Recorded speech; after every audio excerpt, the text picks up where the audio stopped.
Why don't we go ahead and get started? So I arbitrarily picked some questions just to get things started, but I really think we can talk about whatever you guys want to talk about. Let me get to the open doc here. And so if you go to the breakout session part 1, why don't we start by, this is, as you know, the drill. What other areas should we pick on? And I think some of these may have been covered in other sections. I've noticed that these sections are getting a little bit overlapping here. So, so I was just starting from the data bottom up, so to speak, starting with normalization of missing values, but I think some of that may be covered in some of the other sections I was on. So I don't know if we need that as much as one of the questions. I guess I should put a what is in front of this, kind of like Jeopardy. Yeah, and then again, maybe I'll just quickly go through this, you know, what are the diverse types of data? Obviously, there are a lot of different types out there. I think this got covered in Bing's section a little bit. How do we deal with the similar kinds of data like genomics data, or even RNA-seq, turn on different platforms, how to integrate those types. I haven't seen so much discussion on this one. What's the best way to integrate single cell bulk data? Be kind of curious about that. Integration at different levels. So you can start individual omes, combining omes information. I don't think that's been covered as much in any of the sessions I've been on. And then moving up at pathway levels, things like that. And then I've seen very little discussion of longitudinal data, and I recognize that doesn't hit everybody, what everybody's doing on their single cell maps, but definitely it's a subset of folks. So those are just some of the topics I put out there, but this is totally wide open. So why don't we hear from some of the other folks? I guess I forgot we're supposed to do introductions, aren't we? Well, I'm Mike Snyder, Stanford University. I know a lot of you, both who have shown their faces and who have not. I guess, Dennis, you're a participant. Do you want to introduce yourself? Can you hear me all right? Yeah, it's a little bit cut off. Did you just point to me? It is broken up. Uh-oh. I did point to Dennis. Do you mind introducing yourself? Can you hear me? Yeah, so my name is Shura. I'm an independent fellow at the Broad and Harvard Medical School. I work with Peter Sorger and Avi Fregeff, both are my mentors. So work on spatial transcriptomics and spatial antibody-based assays like CISIF, Codex, maybe. Previously, I was working on imaging mass cytometry with Bernd Bodenmiller. And I think my core interest in this session, I'm representing HN here. And I think my interest in this session was just to understand what kind of data is getting required across the different.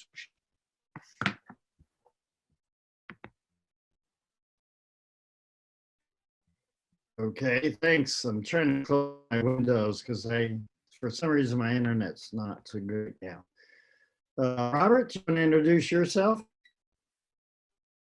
Sure, Bob Murphy. I'm head of computational biology at CMU.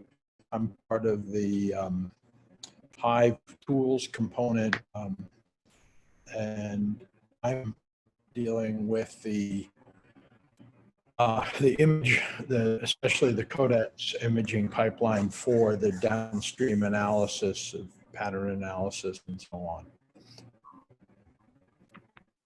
I'm especially interested in connecting the various types of single cell data or jointly modeling them.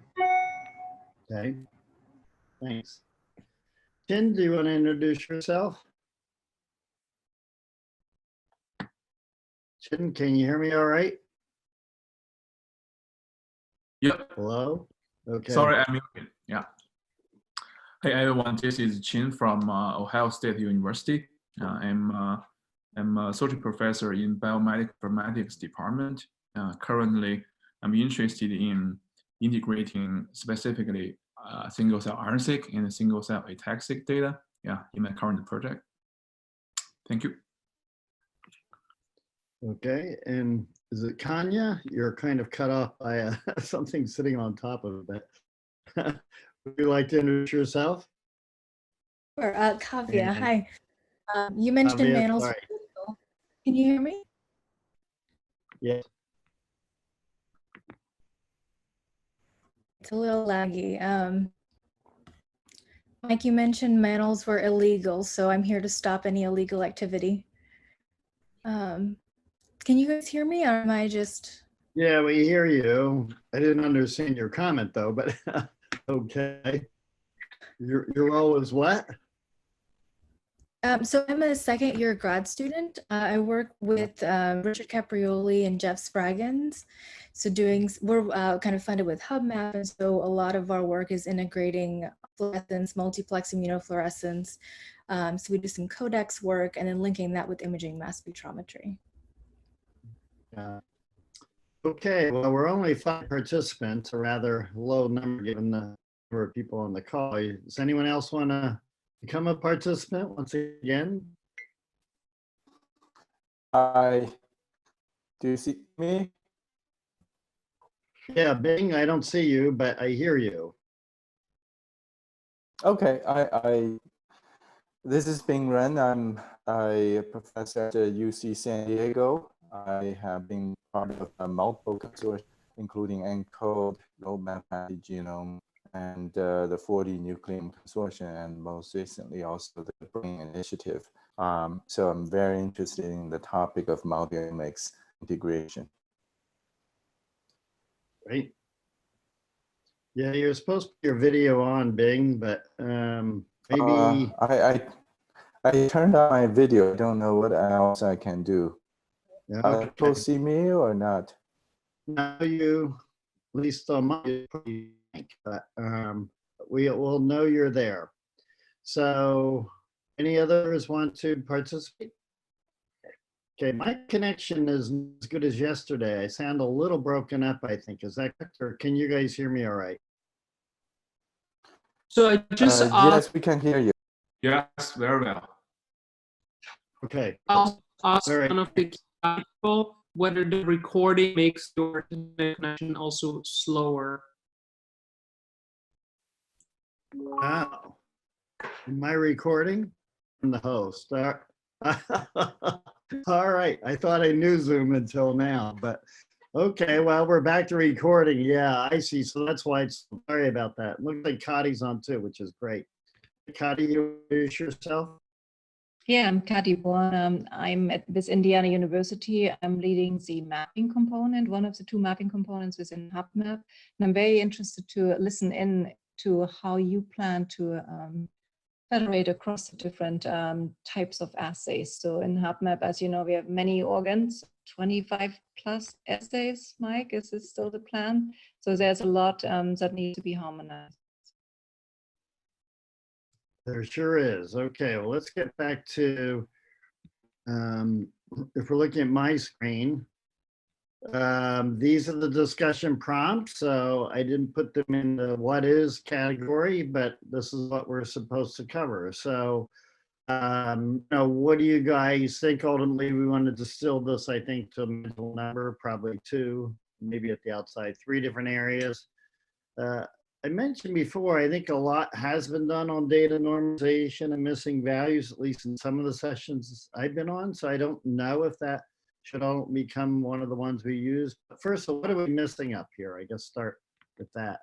Does anyone want to weigh in on that? Dennis? Robert? Chin? Kadi? Bing? Any of you guys Some want of to you weigh in on mentioned- that? I was muted. You're talking about the list on the Google Doc? I am. This one here. Sorry, I only have one screen open, so maybe it's a bit awkward. I have to see. That's what we'll do. Here. It seems, and I don't know, I was teaching during most of the breakout session yesterday, so I missed most of everything. Was the question of finding similar cell types in different data dealt with yesterday? So defining cell types? Not defining them, but finding cells that in some sense have similar phenotypes, express types, whatever you might want to characterize, right? So not, I mean, it could be that they are human labeled or whatever as cell types, but the cross modality matching. Okay. So Anoop, do you want to write that down? That could be a topic for us.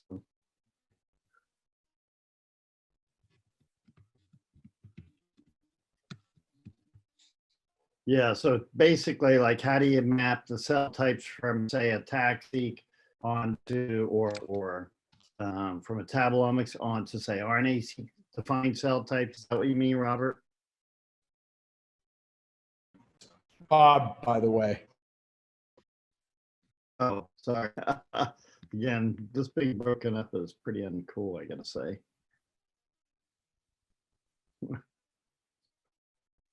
Okay, so we got some bullets on the board here. What else would be like to add? Dennis? Jin? Mike, you already mentioned that it would be interesting to see how other consortia or how we in HubMap plan to align between bulk and spatially located cell data. I would be very interested how you plan to do that. Okay. Yeah, so spatial and bulk data, okay. From my side, also curious to hear what other consortia are, what kind of data they are acquiring besides just bulk RNA-seq and spatial data. Like what other type of omics analysis, mass spec, EM, things like that would be also interesting to see how we can integrate other types of data as well.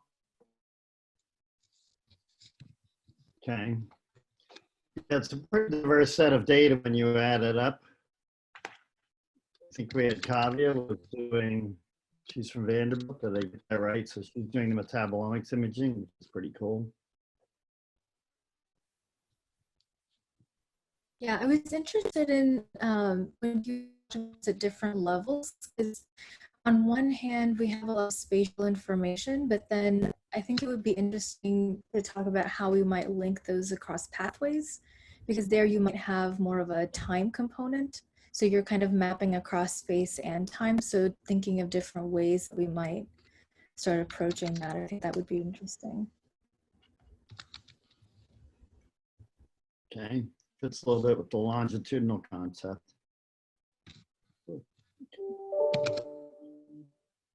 Ding, what sort of things interest you that we haven't covered that aren't on this list, or maybe haven't covered over the last couple of days or last day? I think you covered quite broadly all the topics I can think about. There's one minor issue that I think maybe we could talk about, which is how to integrate spatial profiling data with omics data, which I see is going to become a more and more widely available data type. Yeah, and there's getting to be multiple approaches out there on that as well, aren't there? So That's kind of the thing I was referring to, crossing between modalities. mm-hmm. Right. Okay. Any other topics Chin? You wanna we get yours up? Topics. Sorry, could you say that again? I mean, I'm fine with those topics. Yeah, no more. Okay. So maybe we should, of these topics, distill them into 2 or 3 we want to take on for the next, when we come back from the break. Does that sound good? I wouldn't mind taking on the longitudinal one. I haven't heard a whole lot there as one of the 2 areas to take on. I don't come in with any preconceived notion on that either. Like, what are the best ways to analyze longitudinal data? Does that sound like a good topic? Heard one other person, please, like that. And then maybe the spatial versus other omics data we can bring in. How to integrate all that. And at So the same time, take Can we on. clarify what's meant there? That if you're comparing spatial data with single cell non-spatial data, I think that's what was suggested.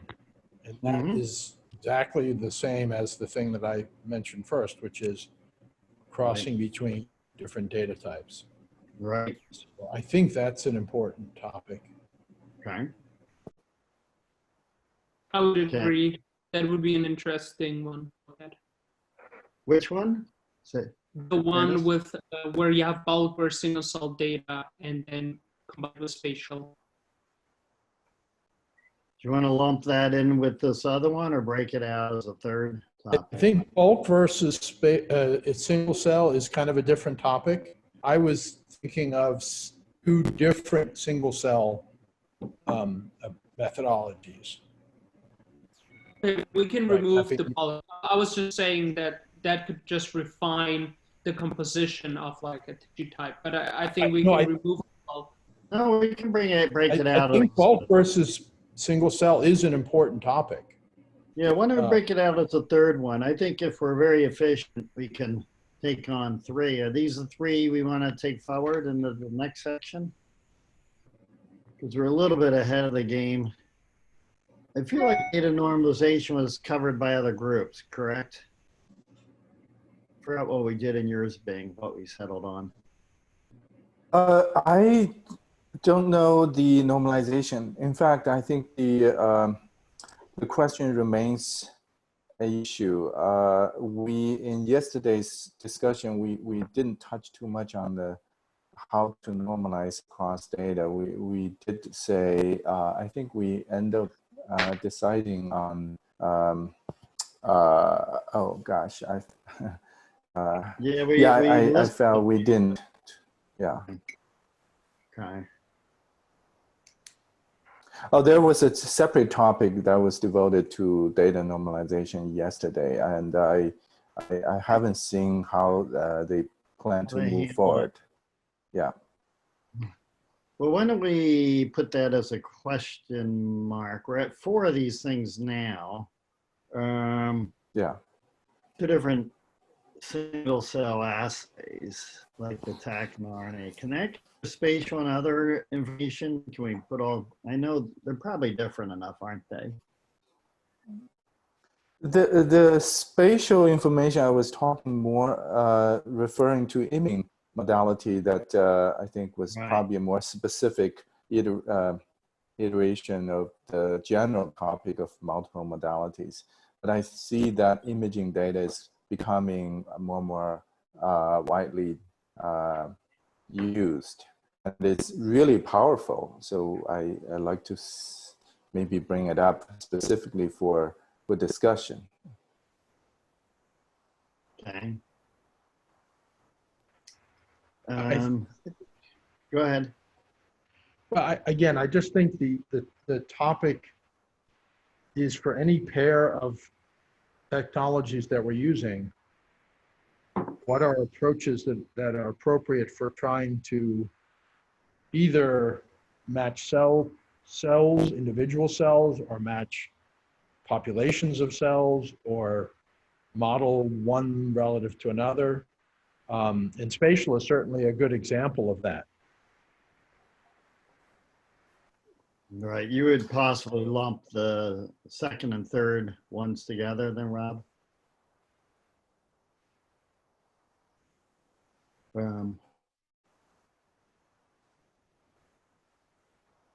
Sorry, my Google Doc's not updating very quickly, but anyway. Yeah. Something like that. Yeah. It is true. You could either, it depends on what resolution we want to go. Space, there's a lot of effort going on to integrate, all kinds of data with spatial data these days. So it could be its own, but then there is a lot of interest, just how do you integrate taxi, RNA-seq, and even proteomics data. Okay.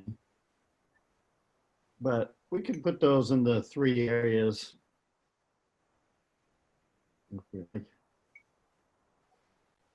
And shouldn't leave out metabolomics. We do quite a bit of that too. And there's even microbiome data that people want to integrate on top of this. One could argue one interesting topic that I haven't really seen taken on in yesterday's discussion, but maybe it falls under what is a cell type or cell state.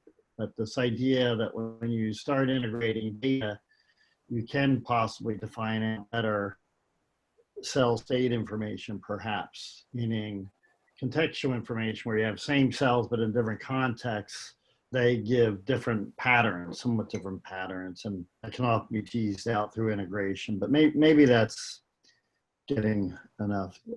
Yeah, These 3 topics. Mike, that was actually the recommended follow-up working group topic. So to define cell types and state by leveraging multi-modal Yeah, so cell data. state was part of that. Okay, Bing, then that's Yeah, fine. yes, Yeah, yes. there are groups doing was- that. I know that. Okay, H10's forming a Yeah. group around that. Okay, so that sounds great. Good. Yeah, So maybe context doesn't have to be here as much. yeah. So do these 3 Yes. topics look pretty good to people? Or sorry, Bing, were you Can gonna? you actually, what are the 3 topics? So right now in the Google Doc, there are multiple, so I'm just a bit trying to confused. But what Anoop did was put at the bottom, if you go to the Google Doc and you look at the bottom part, topics to take forward. Yeah. One is longitudinal. The other is integrating multiple modalities, and that could be spatial with other omics and 2 different assays. And then bulk versus single cell. It's a good area. Okay, got it. Yep. Dennis figured out how to share. I thought I was sharing, but I guess I wasn't. Thanks, Dennis. Can you specify what exactly longitudinal data integration that you refer to?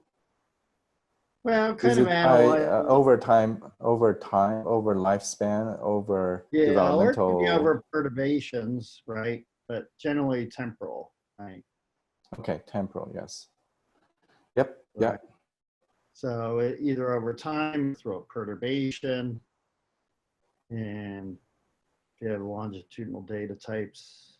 I just haven't seen much discussion at all yesterday on that topic. Good. So dynamics I'll might be second.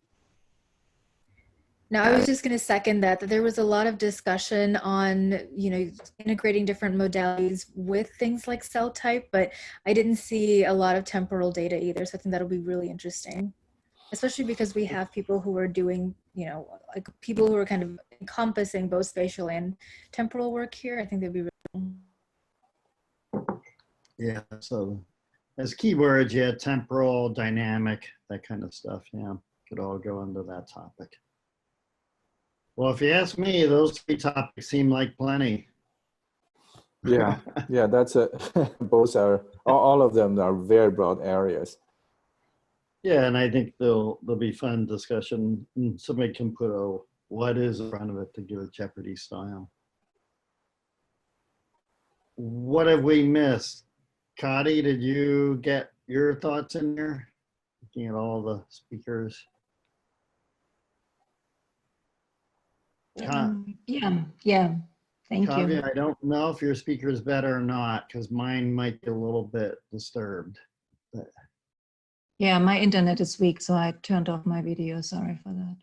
you actually sound fine now, so it worked. Okay, great. I guess others have done that as well. Great. Well, does anyone have, we could get started on these, I suppose, or we could take a longer break. Which would you prefer? I think. Mike, would it be more useful to also discuss, to refine each problems a little bit more in terms of the challenges and the outcome, the objectives. Okay. So let's start with the first one under longitudinal. Anoop, if you don't mind, keep adding bullets under these. So challenges with longitudinal data. Well, one thing I can tell you, very interesting experience came up in MotorPack. We didn't have the right controls. So making sure you have control experiments, people just assumed that in the absence of a perturbation, things weren't changing, and it turns out circadian patterns actually totally permuted the data. So in fact, what they thought were following was an exercise bout was in fact, it was exercise, but it was also circadian patterns that things change over time. So make sure you have the right controls, and they assumed adding one control was enough, and it wasn't. So that turned out to be a very expensive mistake, actually. So, so it's just an interesting perturbation. But then there are multiple approaches, like how do you want to normalize data and find these changes? I guess to me that's a big challenge.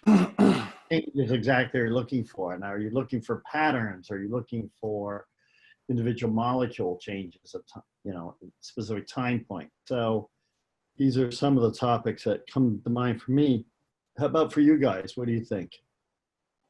I think one of the other interesting topics there would be to see how it compares to like pseudo time trajectories, right? And really map them next to each other and see what is required and like what's the minimal amount of data that we could use to actually map it fully.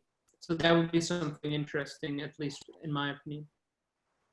What do you mean by pseudo time? Maybe you could explain that a little bit, Dennis. So usually when you don't have a temporal, like a real continuous data collection, you just take snapshot data and you just kind of interpolate in between and try to like reorder them in something like a pseudo time.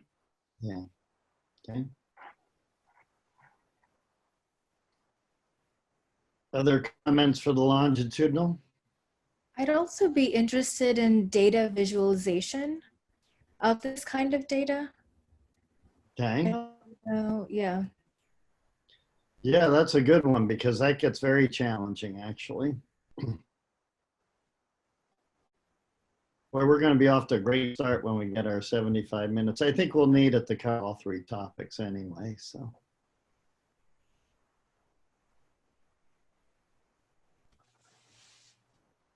Can we talk a little bit about the integration of multiple modalities? Is that, I think. Yeah, if we're done with longitudinal.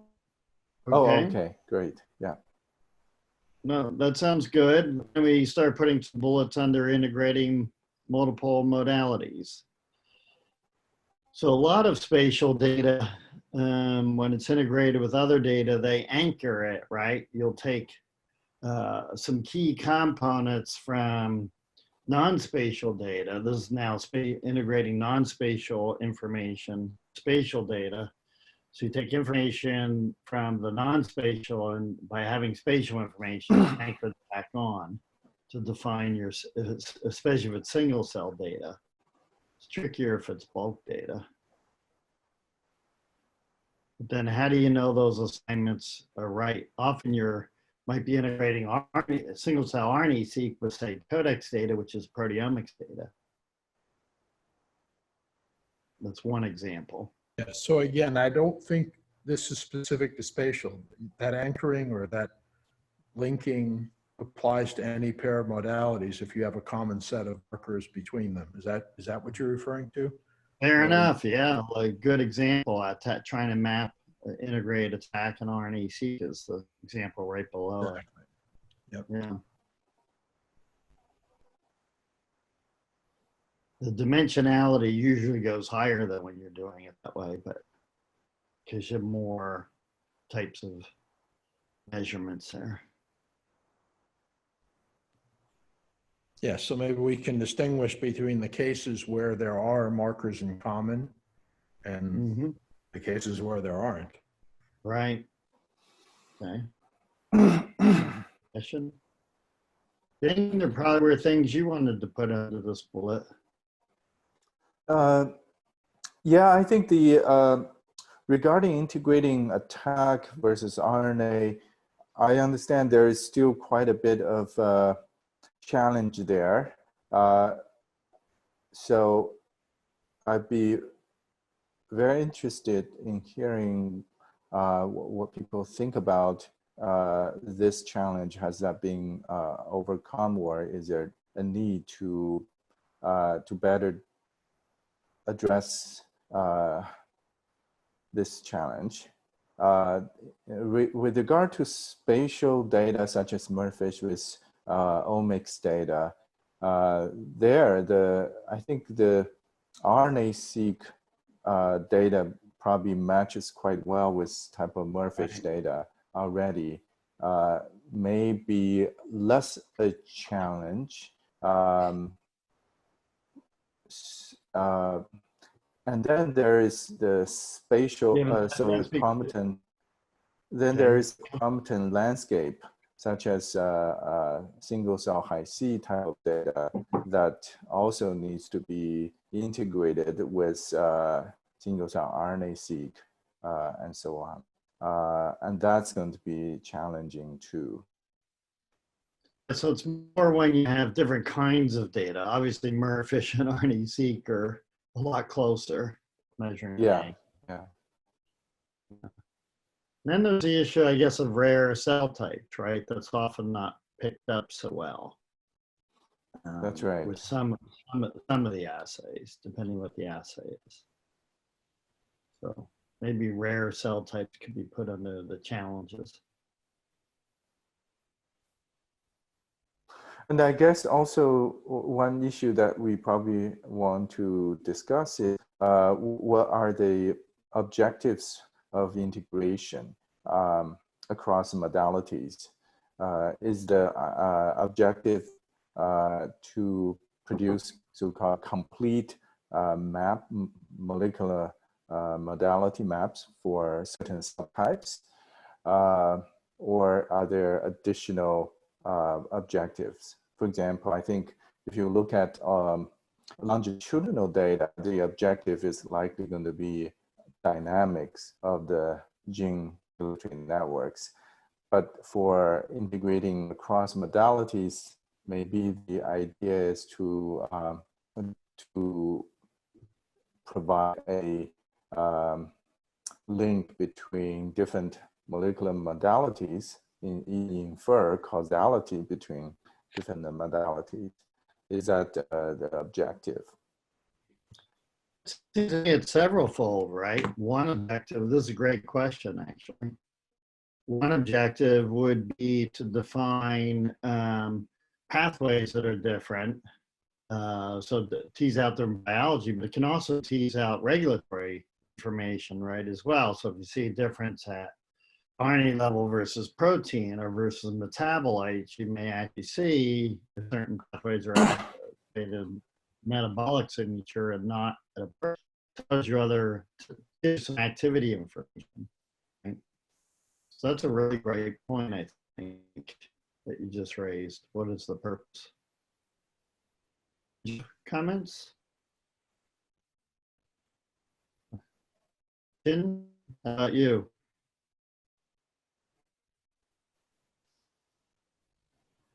We're cut off. All right.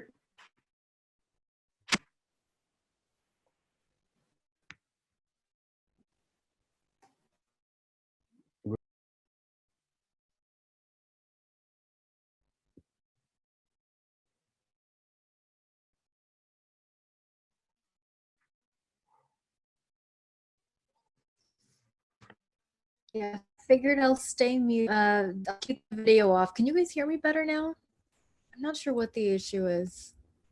Yeah, I think I hear you better. Mine's a little unstable too. I just switched. I have two internets at home, believe it or not. So I switched the other one, but that wasn't any better than the first one. So it is what it is. I think in general it's working okay, but a few of us seem a little broken up, I think.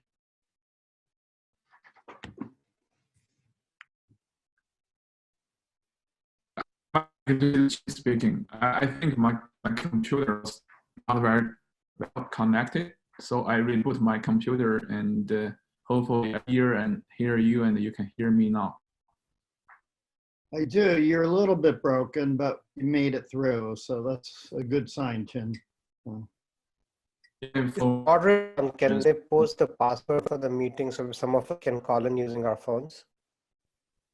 Ah, okay. That would be a good thing. Maybe we can put that in chat, and the person, there should be a facilitator who weighs in on these calls. Yeah, okay. I'll put that in chat. Yeah, that might be the best solution. Looks like Maigan Brusko. I'm not sure if she's on. I'm willing to bet she's the facilitator. I'm not a facilitator, though. Okay, you got the what? That was a little. All right, why don't we fire up for the next section here? So again, I think everybody probably knows the drill by now, except maybe Rob. But yeah, what we do here is we take these three topics that we were starting to flesh out a little bit at the end of the first session. And really what we want to do is develop the ideas and turn them into recommendations. And ultimately they wind up in this blue box. So could envision 3 blue boxes emerging from the 3 areas that we defined as one possibility. It could be more blue boxes, I suppose. Seems to me we're going to be in blue box access by the end of this meeting here. So I don't know, we could just start with the third one since we didn't get time on that, or maybe we should just finish off one of the first 2. Does anyone have preferences here? Okay. I think the third one probably we can start. It may be easier to deal with, and it's probably important questions to answer too. All right. The third one about integrating bulk and single cell data. I think it's an important issue. A lot of bulk data such as tag, RNA-seq are available from GTEx. And in theory, if we have enough single cell data, we all want to reuse the previous bulk data and deconvolute the bulk into cell type specific maps. And I think there are people who are trying to do this. The issue, I'm not knowledgeable enough to know whether this field is already basically issues that are being addressed or not. So but I do recognize this is probably a low-hanging fruit. It's probably most mature for the RNA field, where, yeah, you do deconvolution analysis, right? So, uh-oh, hope you could hear that. Yeah, I heard Okay. you. Because the unstable signal came up again. So anyway, but I think in other areas it's probably less well worked out, and so it could be further developed there. And then there's always a challenge of what do you lose when you do this kind of deconvolution as well. I think the principle is the same no matter what. If you're trying to do bulk versus single, the principle is the same no matter what the modality is, right? Yeah, there are different, fair enough. Yeah. And so there are different approaches for doing this, right? Some will just take what they call cell type specific things. Most use weighted methods these days, right? But yes, there are variations on how to do the unmixing, but I think they are all generalizable. Mm-hmm.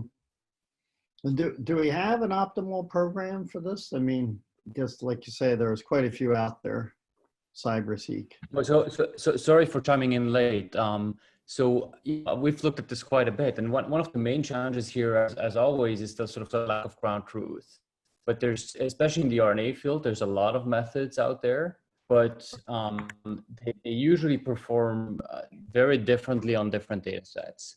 And basically, the only sort of validation we have for bulk deconvolution in general is with flow sorted cells and reference counts from these. And the few data sets that have this available, just in terms of estimating the proportion, not talking about fully deconvolving profiles for the different cell types, just the proportions, the performance isn't that great. And I do think the data type specific issues here, because the noise in RNA-seq will look very different from the noise in methylation data, for example, where coverage is uniform or more uniform. It's actually deconvolving methylation, it works comparing with reference profiles works much better than RNA-seq, for example. I see. So although the principle in general may be the same, when it comes to practice, it's quite different. Exactly. Okay. And so it may not be that the practice is different, but that the quality of the results is different. Right? The quality of the result is based on how well the data supports the model, right? If you have sparse data, then sometimes you'll get poor models. So I don't know that I'm not hearing anything specific to different modalities, but rather hearing that some modalities it works and others it doesn't because of the nature of the data probably. Is that fair, Francois? Yeah, I think so. I mean, I think what's important to emphasize is that exactly the sort of both the noise and the sparsity models will be data type specific. So therefore you need to have you have to basically account for those parameters, those factors. Yeah. So may I ask the experts in this panel about deconvolution algorithms? What are the most common algorithms and what's the limitation of that algorithm with regard to the quality and sparsity of the single cell data that we have?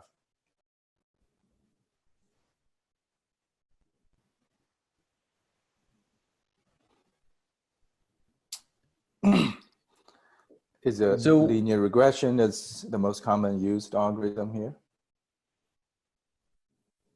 Yeah, to my knowledge, the most common, and this is mostly for RNA-seq and methylation, the most common methods are all some form of linear models. And they variably rely on reference marker panels, either derived from sorted or dissociated cell data or from single cell. Right.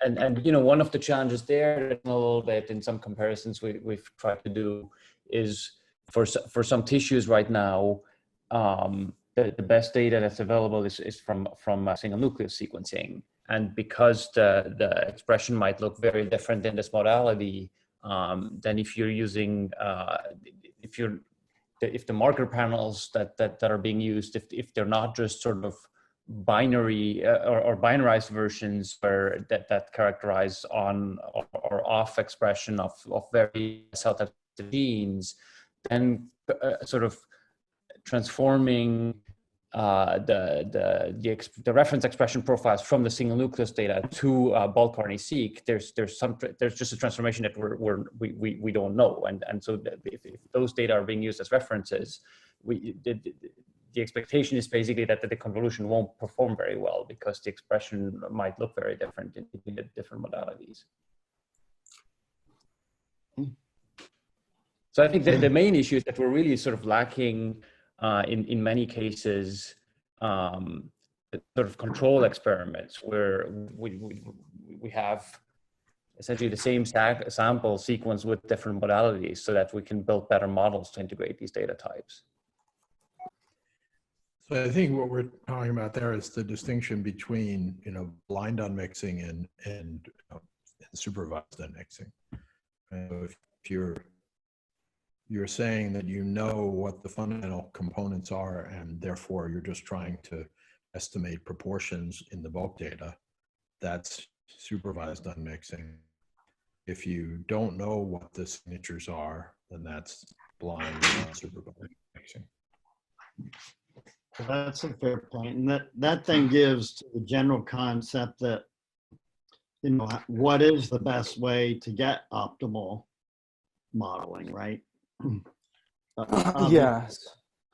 So we probably want to here, what's the current performance of the current best algorithm, and is that satisfactory?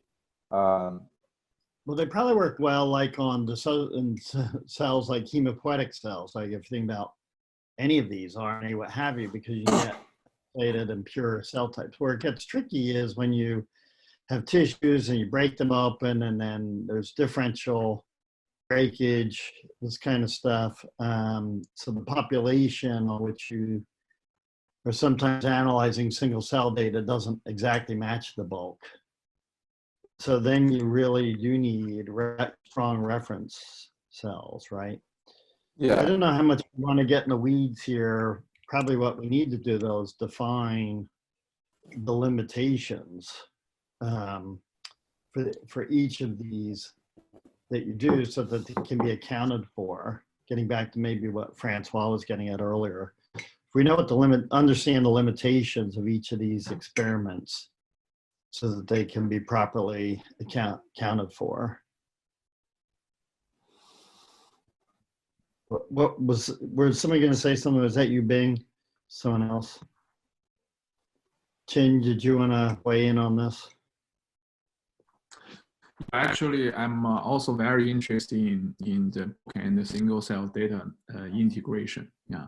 So actually, I want to follow up a question with Bing's problem. So when everybody's saying we are integrating the single cell data, so are those data necessarily kind of match, like generated from the same experiments or from the same group, or any two data can be integrated here?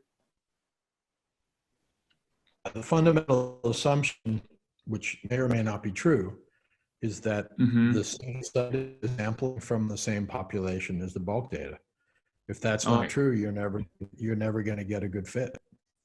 Yeah, I guess so. Yeah, if we are talking about this, that's my understanding. Yeah. So not like, yeah.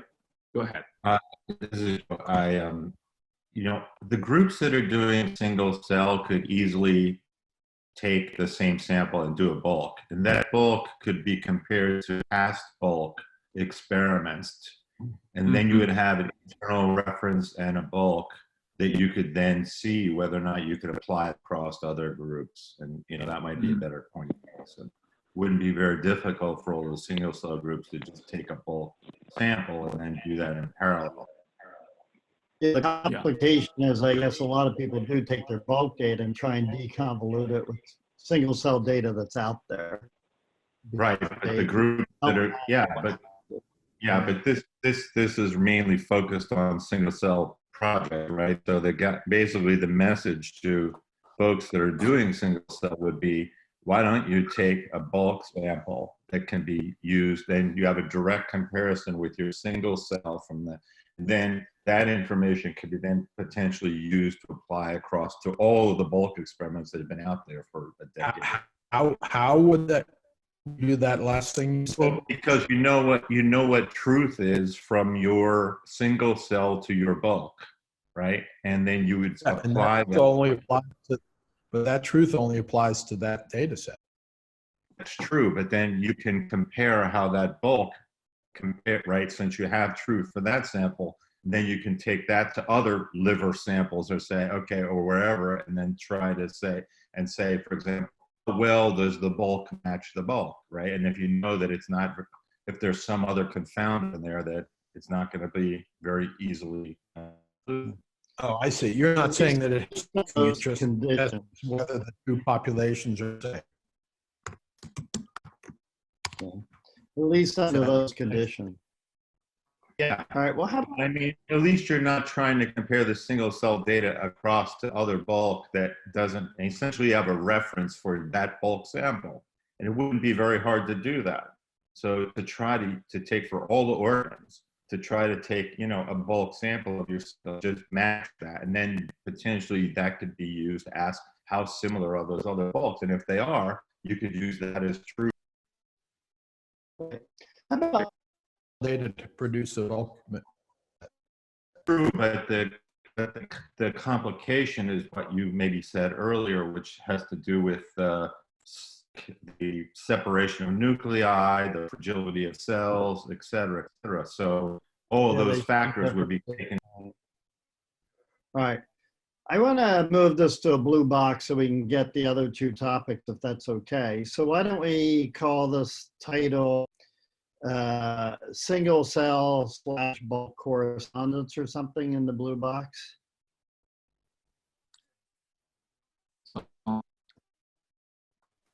Can always massage the wording later. And then problem we can solve by creating, well, I think, I don't know if this is here or the next, but, well, basically figure out how to get single cell data from bulk information.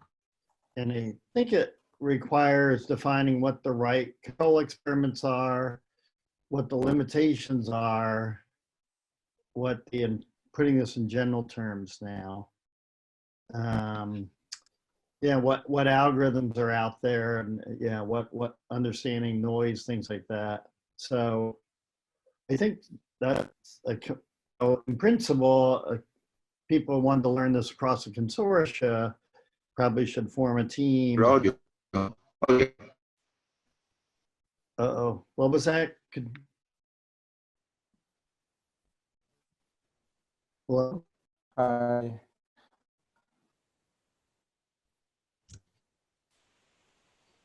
Hello? Okay, sounds like Might you want to turn off your video, and for this group, perhaps we're all going to have to turn off our videos. yeah, maybe. Sorry about that, guys. It's not as personal, but I think, okay, my videos. We've lost the personal element. Sorry about that, guys, but we are having a lot of trouble with this session. It worked well yesterday. Yeah. All right, So now, can people hear me okay? yeah, All right. I can hear you, Mike. So I just want to make one suggestion on this blue box. Can we refine the title to say more explicitly how to deconvolute bulk omics data from available or using single cell data? That's fine by what me. What I see is there is an opportunity of that we can tackle in this group, where there are a lot of single cell data generators, and like what Joe said, we easily form generate some so-called ground truth data, and test algorithms out there, basically to benchmark which one performed the best, and stimulate development of algorithms and methods to achieve this goal. This is probably very straightforward to do. The only issue is whether people felt this is a worthwhile goal to achieve. But I think this definitely could be a consortium, cross-consortium, collaborative project. Yeah, well, I think everyone would want to use the same approach if we want to compare across. So I'm typing a little bit here to Anoop. These are just some of the things that we taken on and put under the recommendation section as Anoop. Yeah, build reference. Thought here is that an important component of this would be essentially recommendations from the evaluations for sort of measurable attributes of different data sets and how that would influence what unmixing algorithms you would use.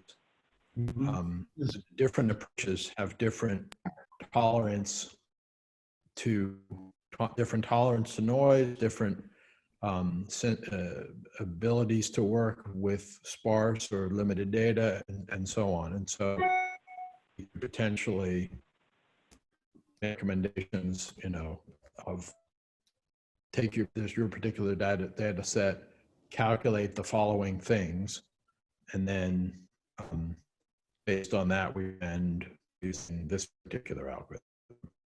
Does that make sense? Really? Yeah, I mean, that's what we'd want to do, have them test different algorithms, have common reference sets. I think this is reasonably captured then. The people are But looking the key there is getting recommendations that can be applied to new data sets by characterizing data sets in terms of its parameters, right? And that people that have very sparse data sets don't try algorithms that are just not going to work for those data sets, et cetera. Yeah. Well, that's where I think I wrote understand limitations, maybe define limitations, so that people understand that what you were just saying. If you have sparse data sets. Okay, well, I think we should probably take on what additional expertise do we need? Yeah.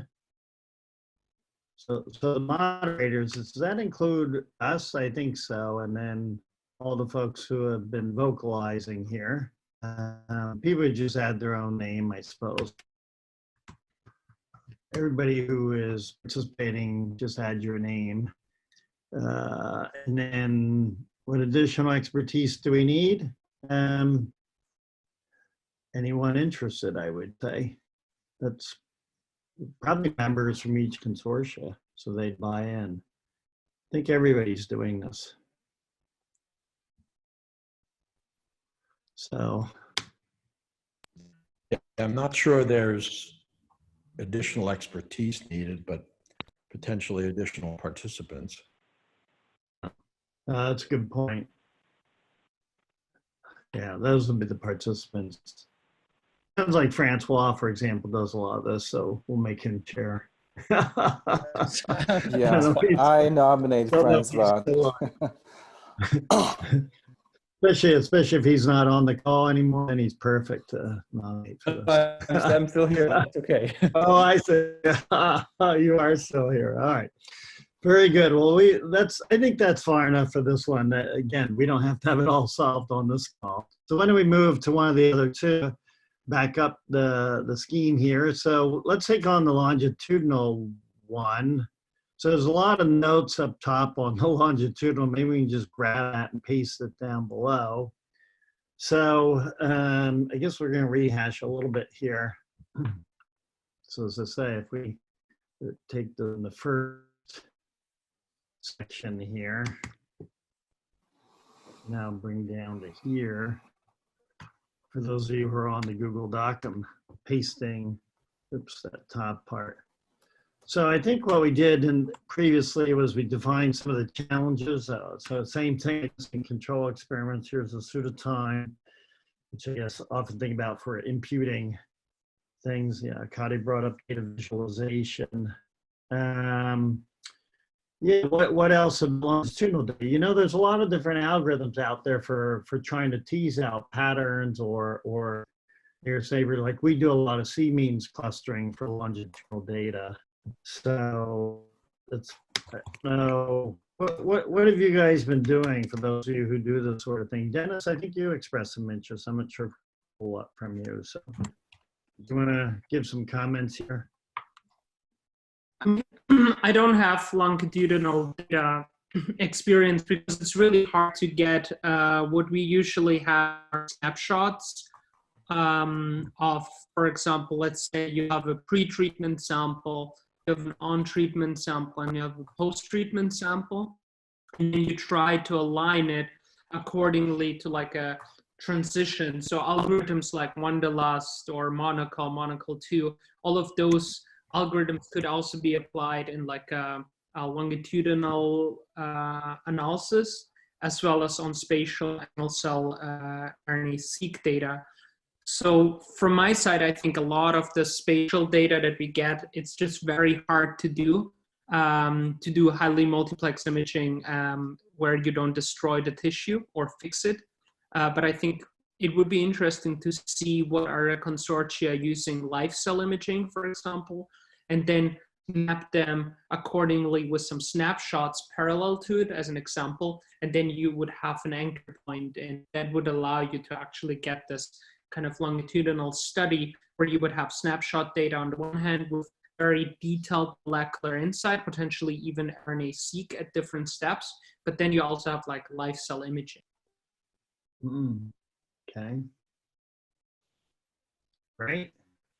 So a topic relevant there is, you know, in any kind of pseudo time estimate type of interpolation approach, it's the path taken doing the interpolation. Is that interpolation essentially averaging or finding some sort of estimated geodesic between those points in such that that interpolation is more data driven? So that's a topic that sometimes gets ignored, is just by assuming that you can, you know, average populations and interpolate between the averages. Some background, basically, that's, yeah, some standard level. I think that relates to item 2 on the challenges, but yeah. Okay. Who else here does longitudinal? We do a certain amount. Obviously, we tend to pull out differential genes from a baseline and then pull out patterns and say, make sure you have the right controls. Those are all important topics. How about other groups?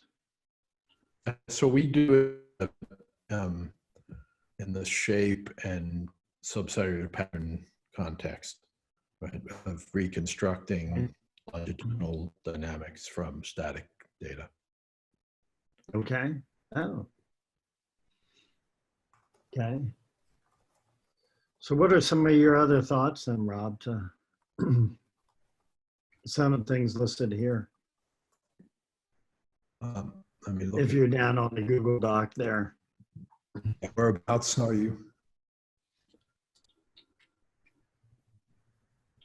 I don't know if it's not refreshing, but my version shows the same thing twice.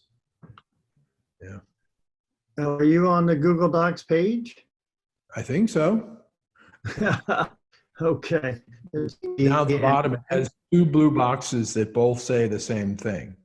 Is that on the blue boxes? We are not looking at the blue boxes. Yeah, I just copied the blue box for future. Oh, okay. Yeah, we're on the green. Yeah, we've been filling in the green. So we did the blue box for the bulk. I didn't see what they were doing, but I've been filling in on the green box. Okay, so you're talking about under like I, double I, and triple I, that part of longitudinal. Yeah, yeah, that's where I've been typing in some stuff. Yeah. A little bit. So are these capturing some of the things that you do? They certainly capture. And Kati raised the data visualization, like to get a little more discussion from her, what she's thinking. Yeah, the kinds of things we're doing are under number 2, under double I. Yeah, yeah. And, you know, interpolating and you know, inferring trajectories from single cell data. But in that case, you know, from things like cell and nuclear shape and subcellular organization features and things like that. Oh, cell shape. Yeah, we haven't really brought that in much. Okay. How about other folks? Who else is doing longitudinal data?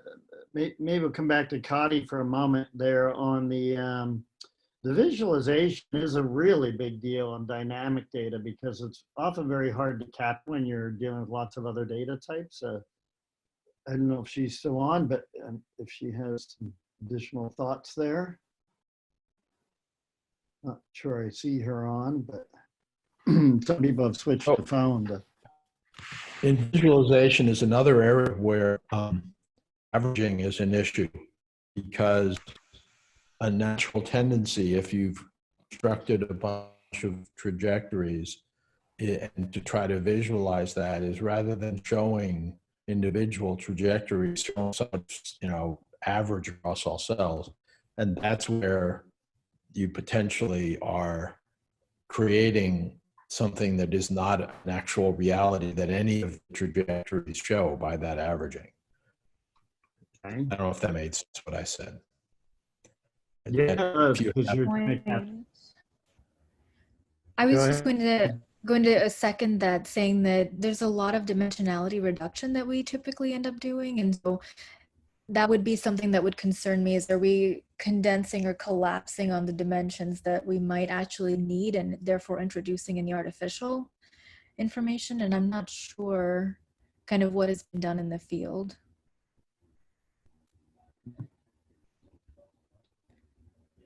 Great.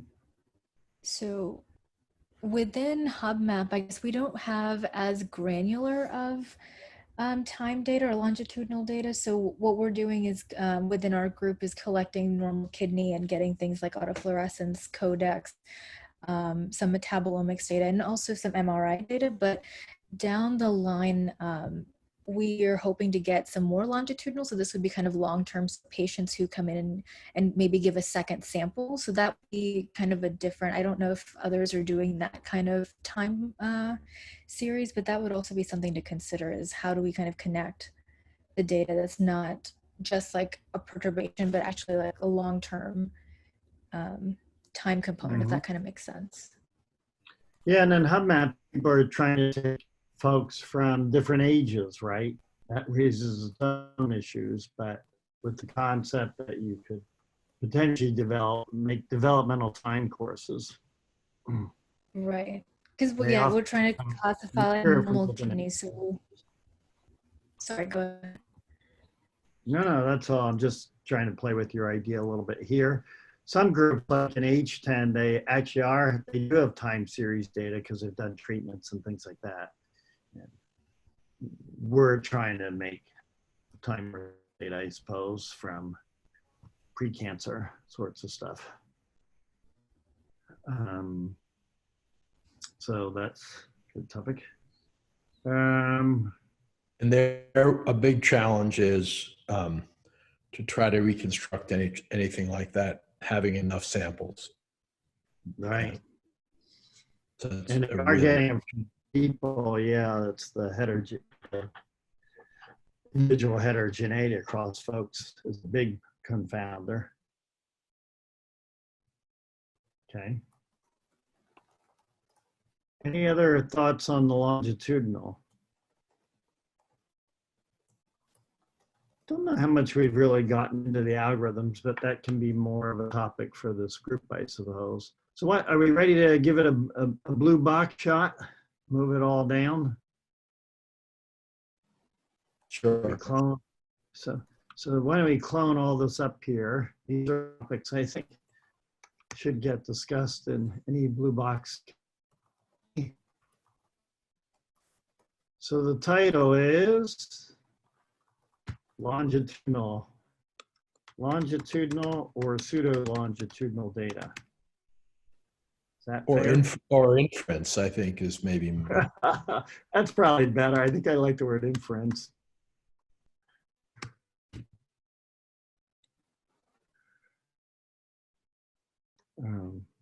Studies.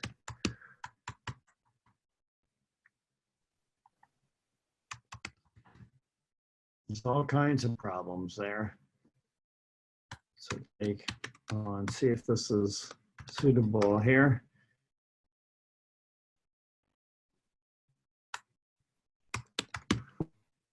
See if that part's all. Yeah.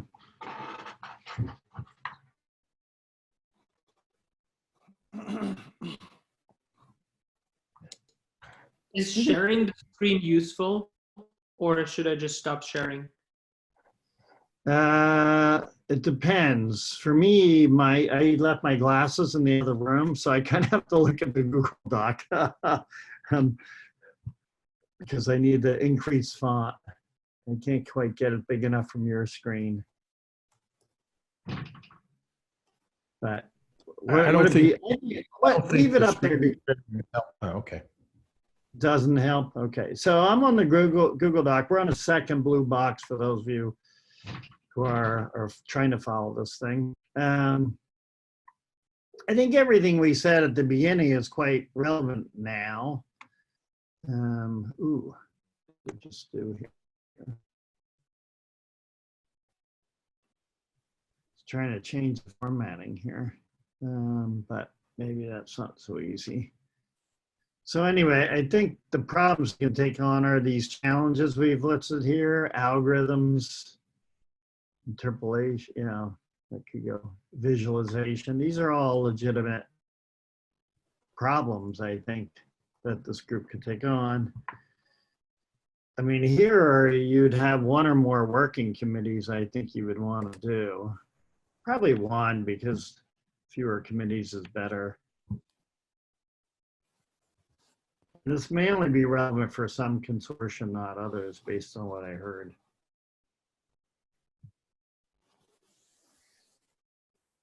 Okay. And I think there are other groups outside of who's on this call. I'm not sure, I'm not back at the call, the people, but probably a lot of groups have expertise on longitudinal data. All right.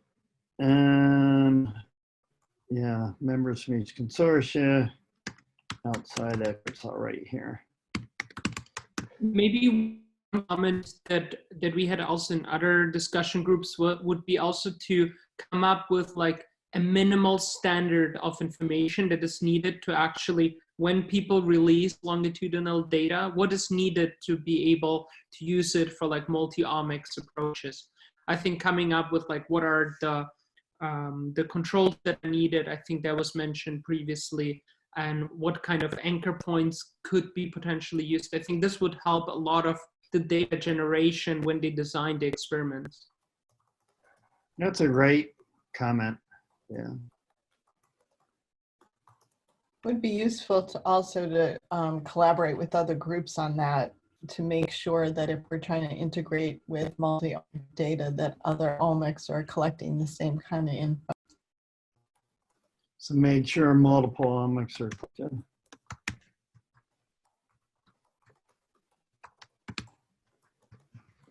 All right. Trying to help Anoop out a little bit because we cover a lot. Any other thoughts for the blue box? There's some obvious expertise, folks. I think with a little bit of thought, we could fill that in offline.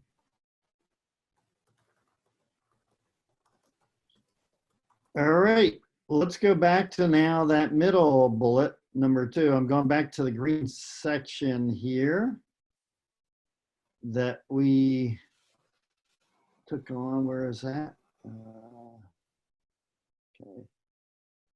Back up at this, integrate multiple modalities. This is how we defined it. So maybe we can clone that, move it down to the next green box. And Breakout section 2. If everyone sees where we are, we'll go back to the green box. It's just above the blue boxes. You're gonna paste that in, Anoop? Are you doing that? Let's see if we can expand this out a little bit. So these are just some of the things. Is everybody on board where we're at? We're in the Google Doc item 2 in the second green box. Integrating multiple modalities. So here's some of the common challenges. So it'd be good to get folks. Chin, did you want to say something here? Let's get some folks who haven't been speaking up as much. Not sure who's on because I don't have pictures so well, but what would you add to this area? You mean number 2? Number 2, integrating multiple modality? Yeah, exactly. If you see where we are. Yeah, so yeah. Common challenges, integrating spatial with other omics data, and integrating, some of these are examples. I know Robert likes to sort of take a bigger picture. Rob takes a bigger picture on this whole thing. But sure, mind having granularity too.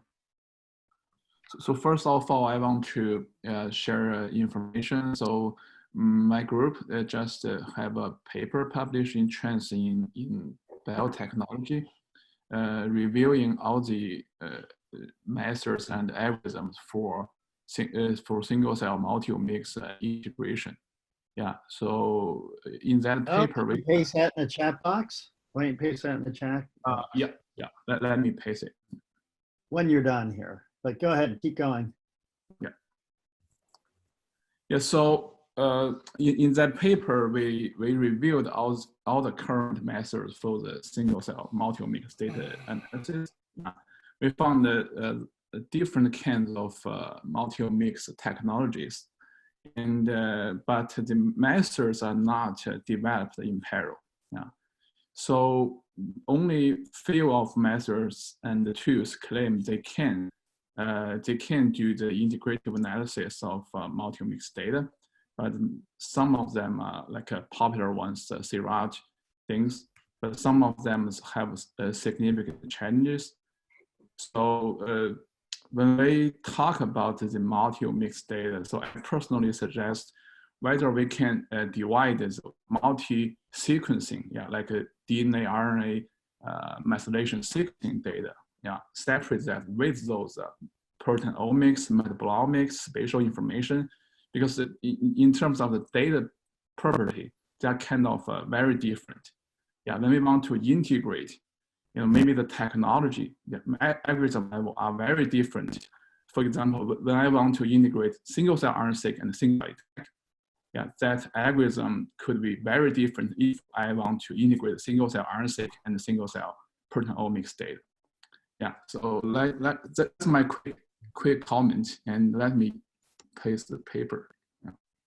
All right, so maybe one comment, it's probably on here. I think we covered this a little bit earlier, but that the different algorithms are giving different results, probably have different, limitations and such. Mm-hmm. Similar to the bulk things we were talking about earlier. Yeah. By the way, I looked at chat box. Sounds like everybody's having a little bit of issues with connections here. So thanks and slogging through it. I think we're getting stuff done, which is good. Yeah, I don't know why today is particularly worse than yesterday. Yesterday, everything very clear. And it's clear it's not just, I thought it was my computer connections. I've been trying several internets. They're all a little choppy. So hang in there. I think we're getting, go ahead, Bing. I want to follow up on what Ching just described. I also to echo that the integration between ATAC-seq and RNA-seq has not been very satisfactory or perfect. By no means it's perfect. We have some data generated from Brain Initiative, actually close to 1 million single-cell ATAC-seq profiles across multiple regions. And there's similar data for RNA-seq, a single cell. And when we try to match them, for the most part, there's a good accordance, but there are always cell types that there are ambiguous with one cell type or another. So I wonder whether we as a group could come up with recommendations for how best to integrate this type of two modalities. Yeah, it's a great point. I think your experience is the same as everyone else I know, Bing, including ours. So comments, I think that's one thing I predict it's true when you integrate other kind of data as well. Go ahead, someone else was about to speak. Yeah, I was just going to say, so Bing, for where you have the cell identity from the paired seq, for example, and then you look at the unique close from either the ATAC or the RNA, is it represented in the multi-omic data, or are they in fact different? That is, the ATAC data, and for example, like methylation data, doesn't reports additional information that is related to the, at least in the case of methylation, the development of those cells and not the current state of expression. And there's other sites that are involved correlated with expression.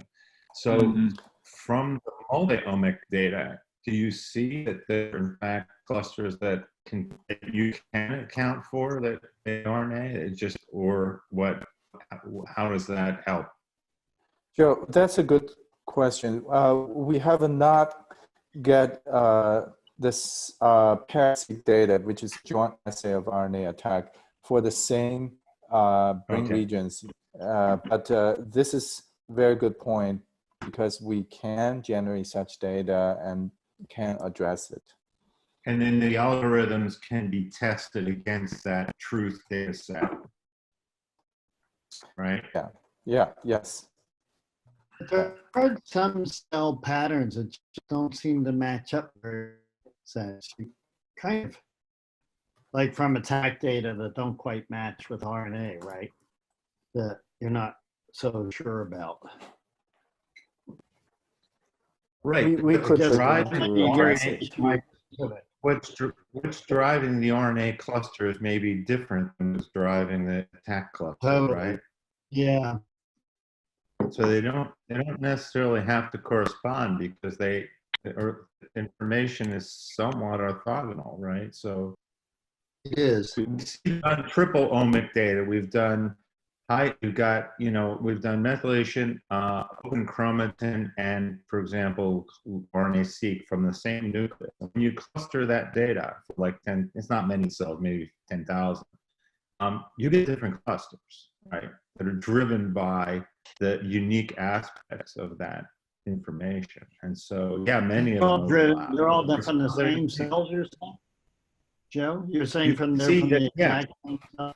Yeah, you can map back and say this cell is this cell, but it's in slightly different, it's in the edge or on the edge of, they're all clustered in the edge of one cluster because they actually have enough unique information that it actually, so I mean, you can force cluster those clusters, but if you actually if you cluster them uniquely based on their epigenetic profile or RNA-seq profile, or even high-C, we have C clusters that you have because it's multi-omic, but they actually contain, they're driven, the cluster can be driven by underlying information. Now, if you want to integrate, you know the cell identity, you actually have them from the same. So I think if you had that truth from, let's say, Bing's experiment with the paired seq from the same tissue, you could ask, and we have done this with a couple of algorithms, so with looking at SROT2 and a method called cell fusion that are on Mucino's lab developed, you can see, how well they perform. Actually pretty good, trying to merge. But then there is that unique information that is driven by the different modalities. They're not perfectly aligned. Making sure you have the right samples, control samples. Excuse me. Don't worry, it wasn't a coronavirus. Okay. All right.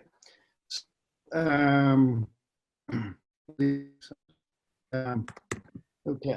So, yeah, maybe we can get this concept about cells from making sure the assays have the right control once again, because that's probably in every blue box. Okay. Let's hear from Sue, haven't we heard from, was it Kavya? Yes. Way in here, you're bringing in very different data types. It'd be fun to hear what some of you guys are up to. Yeah, absolutely. So as a quick background, I guess, a lot of what we're doing is data integration across different omics, but it's a little bit different, but I think there's some synergy between these methods that maybe we can kind of find. What we're doing right now within HubMap is collecting serial sections of tissue. And what we do is on one section, we'll collect imaging mass spectrometry data. So that could be metabolomics or proteomics. Then on the second serial section, we'll collect immunofluorescence. And so what we're able to do is use the immunofluorescence to, like we label different cell types based on the antibodies. And so then what, and a lot of people here do this, but we do some cell segmentation on that. And basically the idea is to generate some maps of different cells. And once we have those maps, we can take that and map it back onto the imaging mass spectrometry data, which is also spatially oriented, but at a different resolution. And so register that data, and we do that registration by collecting autofluorescence on both the imaging mass spectrometry data set and the immunofluorescence. So we have autofluorescence on everything.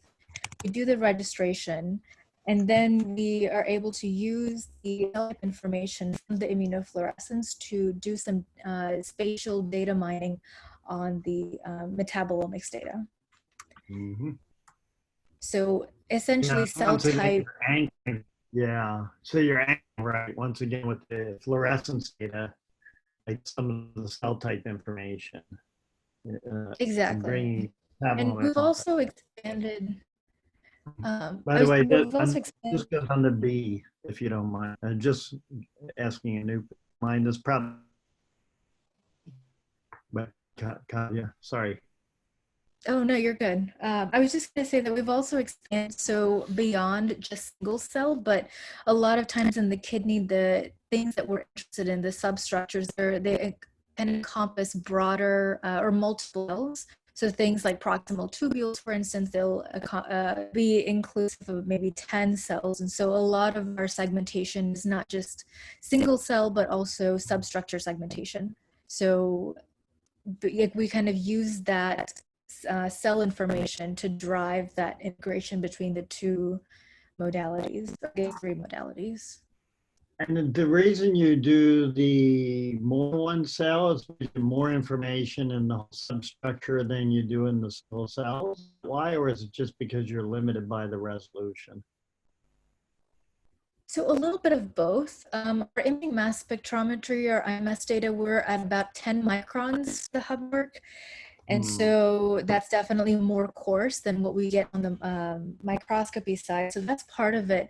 The other thing is that within the kidney, a lot of the interesting biological substructures, like the tubules, they just encompass multiple cells. So we are trying to gather kind of larger substructure information to get the more of the pathophysiology. We're kind of expanding and not just including single cells. Mm-hmm. That's actually the topic of one of the other working groups is the high order becoming single cell. We had a big discussion with them before. So you're raising a really, really good point. In fact, they're devoting a whole section to that. So substructure versus a single cell tissue substructure. I'll put that in here just so we. This is also a really important point for integrating spatial transcriptomics with proteomics at the time right now, where we only get technologies like nanostring or 10x Visium. They also don't give you a single cell resolution yet. Wait, you're saying 10x doesn't give, oh, when you're integrating it spatially. What are you saying? Sorry, can you repeat that, Dennis? I'm not sure I fully understood. So there are several spatial transcriptomics technologies that can do whole transcriptome analysis without being targeted, into technologies like MERFISH or FishSeq and others. So those are not fully single cell yet. So they are also approximately 10 cells in size. So you also have to focus on tissue substructure and then link those to like single cell data coming from Codex or SciSif. Oh, I see. Okay. I see. I thought MERFISH was single cell, but I guess it's not. Okay. No, MERFISH is single cells. And that was one of the examples that MERFISH is single cell, but it's targeted, right? If you untargeted Visium or nanostring, they're not single cell. I see your point. Thank you. Got it. Great. Other comments while we're on the spatial section? I know we've been bouncing around, but that's okay. It's been good discussion. on the spatial area. Is there other comments people wanted to make? Where's the spatial part? Oh, I see. There it is. Why is high C with single cell under, that should be under spatial? Or that's probably maybe other challenges in general.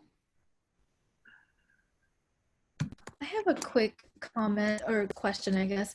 So within one thing that came up in one of yesterday's subgroup was the challenge of delineating cell types, because a lot of that depends on what we're using. So for instance, in our work, we're using antibodies, immunofluorescence for the cell types.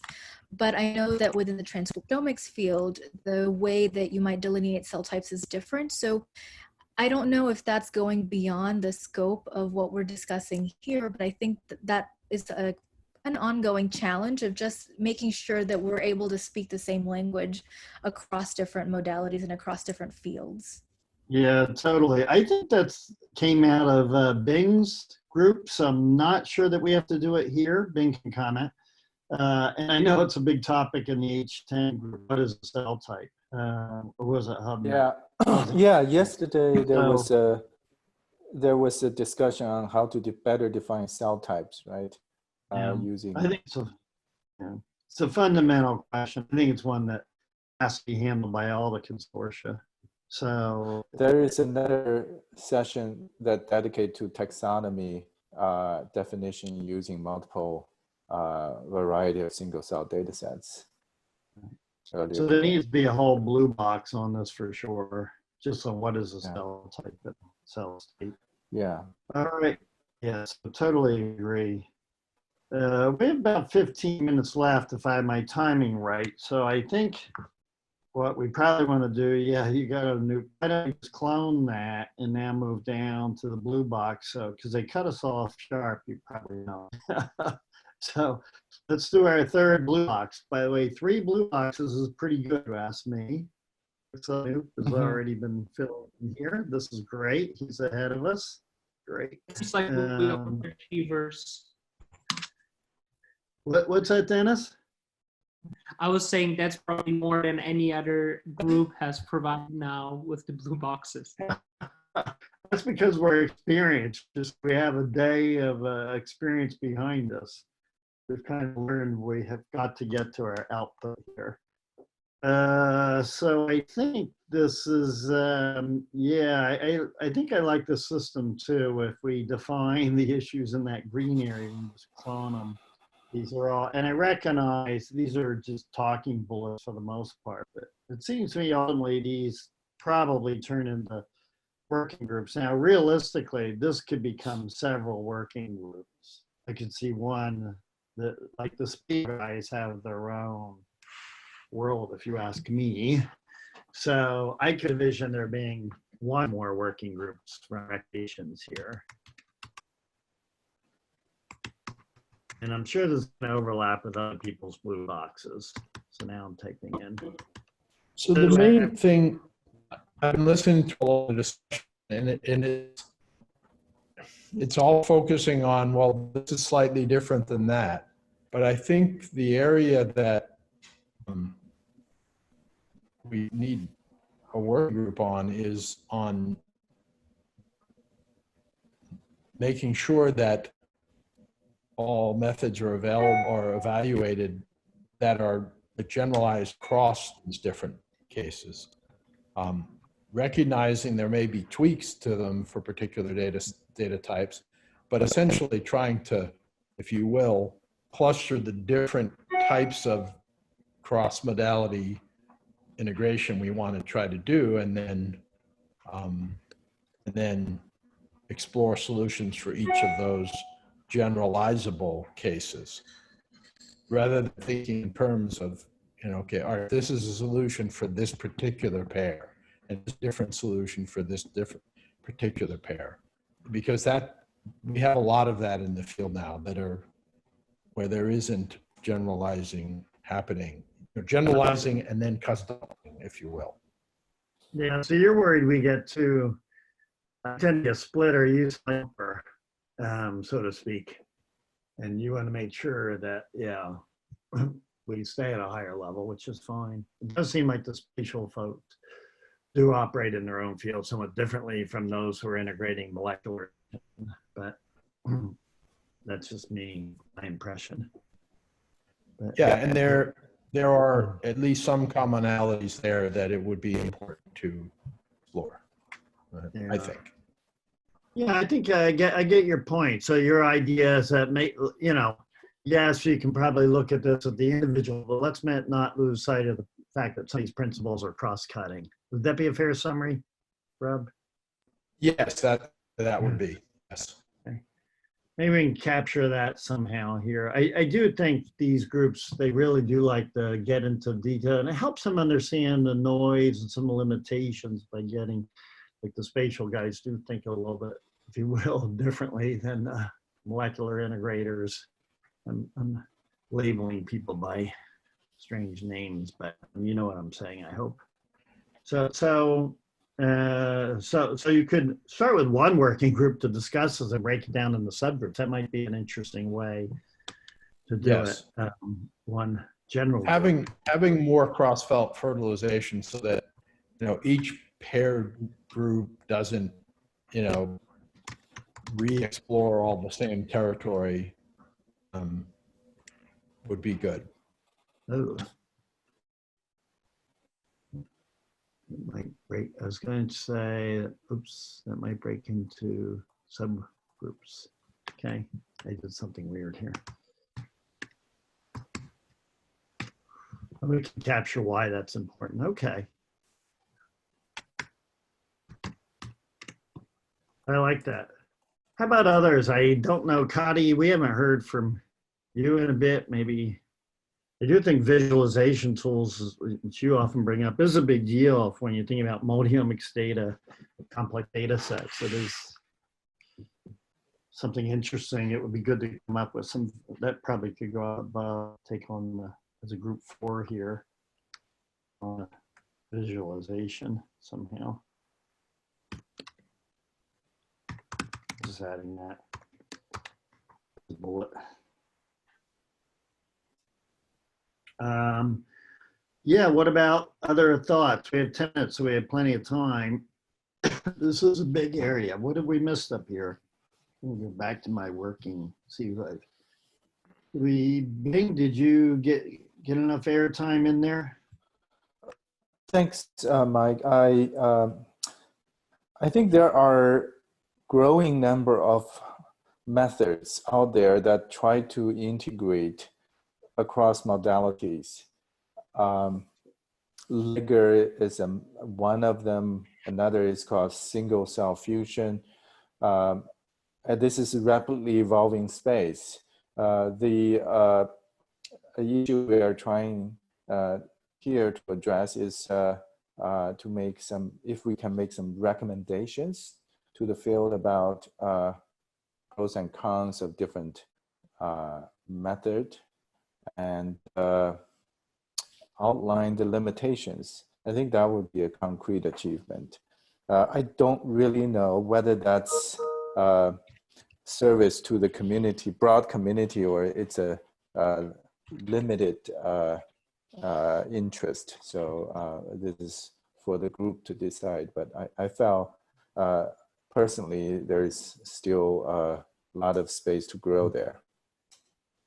I think that's a fair point. If I were to, possibly weigh on that a little more, you probably remember the days of ChIP-seq peak calling algorithms for ChIP-seq data when there were just a dozen of these things out there and everybody's trying to understand which ones to use and what are best under what conditions. And in the end, it was a very valuable exercise to understand all that, because I think good algorithms that were robust, that got generally adopted, kind of emerged from sounds like from the kinds of comparisons maybe Chin was doing, I'm not sure.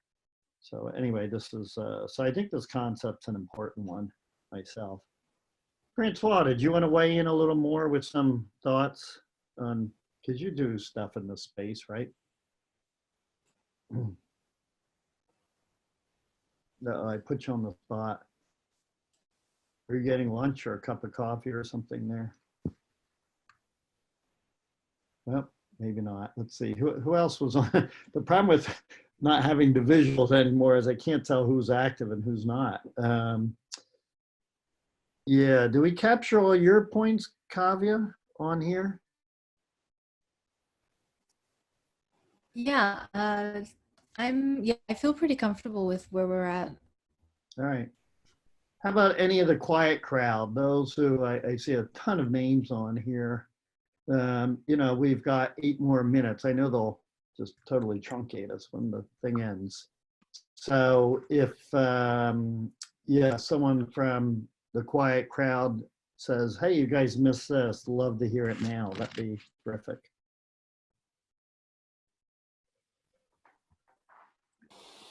I know Mike Cherry thinks a lot about, he was on here earlier, I don't know if I said now, he thinks a lot about storing data in ways that can be very interactive. I think that's a big deal.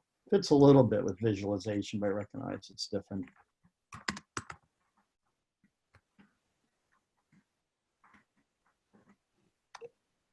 Any other thoughts that everybody, I mean, it seems to me at a general level, we've covered most of the bullets I can think of. Rob, did you have anything else you wanted to add? Because you bring in a very different dimension than I think a lot of us. I think we've captured it. And, you know, part of what Jim was saying, you know, resonates that, you know, there already you're starting some comparisons of these things, a lot of work being done. And I'm just thinking that we, you know, can play a role in helping cross-fertilize and, you know, save people from going down roads that other people have already traveled.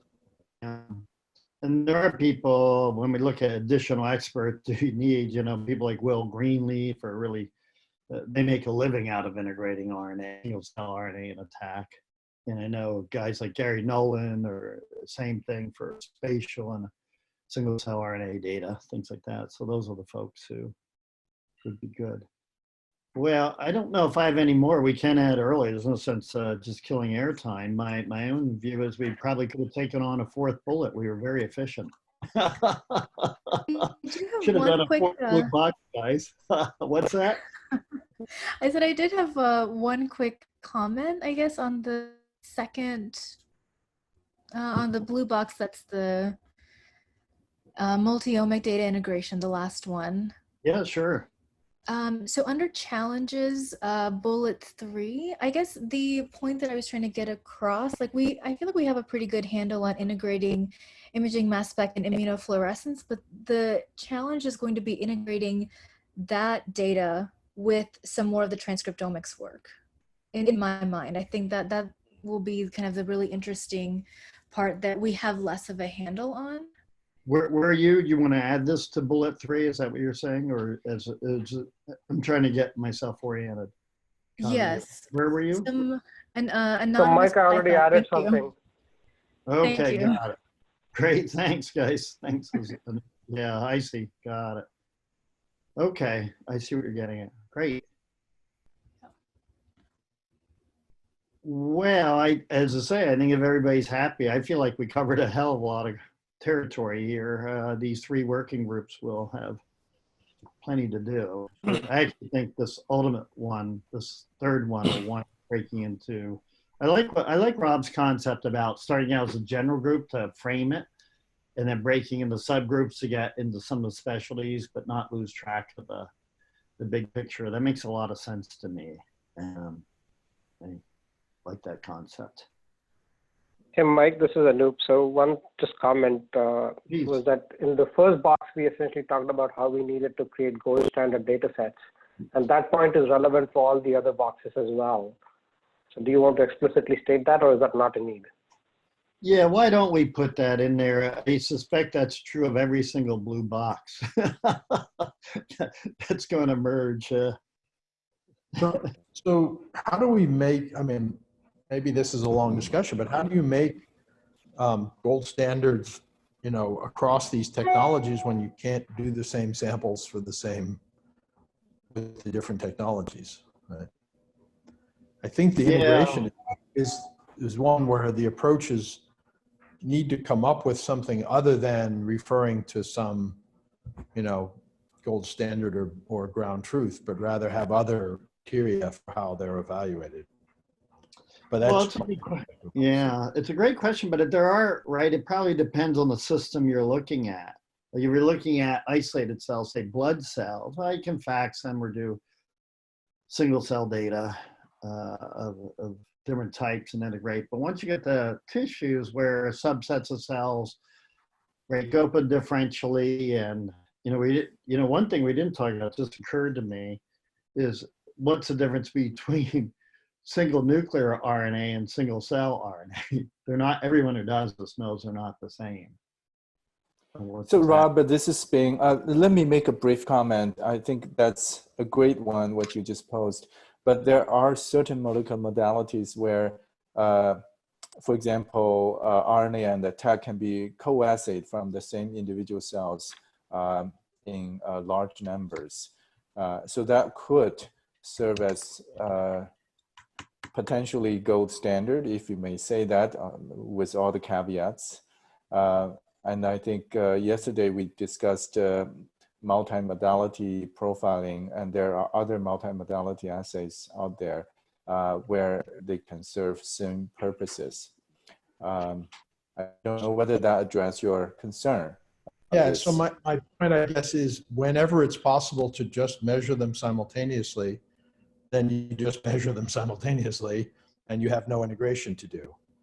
It's the case where you can't measure them simultaneously, measure on the same samples, that you have integration to do. And I'm just sort of defining the two cases such that in the latter case, you can't have some external ground truth or whatever. You have to have some internal measure or some other kind of evaluation. That was what you can do, Rob, this is a great question. You can actually, for example, build reporters and things to put in to help define cell types, so you can anchor us two different data types. Do you know what I mean? If you can. Yes. So this working group could potentially identify or go ahead. I'm sorry. I was going to say that it could potentially enumerate those kinds of tricks, but in addition, sort of have a list that is the things that you might want to use when you don't have any of those. Right. Fair enough. Okay. But then, it comes back, I think this general concept, how do you build a gold standard is really a little bit, is an interesting challenge or issue.